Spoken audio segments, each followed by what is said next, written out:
My name is Peter Kjær. I'm born in Denmark and I came to Fiji in '88, just after the first coup.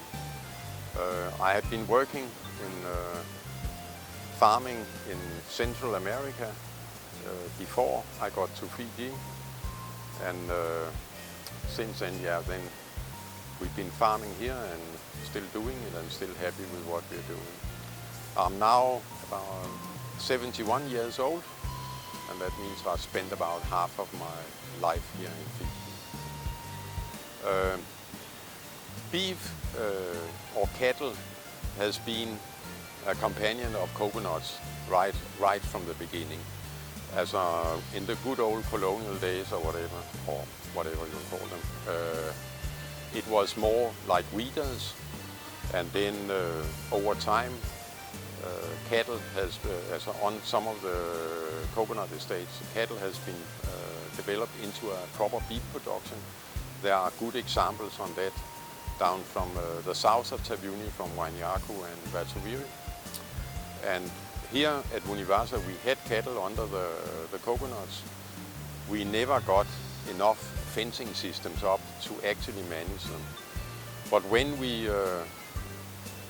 5 years ago or 6 years ago started to replant all the coconuts, we reduced the number of cattle because the area was taken into new coconuts, and you can't take them back in the coconuts before after three years or something like that.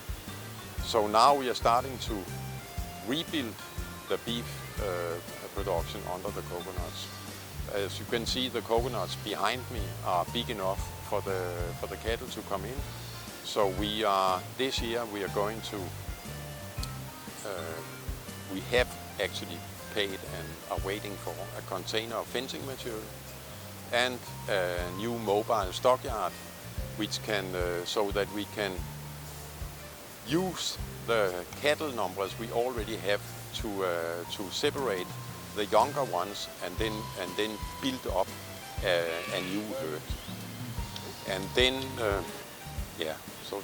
and that's with the figures that we have got from the prices in Fiji, and because we have already done a lot of the works with clearing the land and planting the coconuts and having the grass down below, then bee farming can become a good second income for a coconut plantation like ours. How many stock altogether? I think now we have something between maybe 100 and 150, and then we think that we over the next 5 years we can build it up to close to 500. And then when we, by that time, we should have repaid the investment in the new fencing and in the new stockyard, and have a good second income for the farm.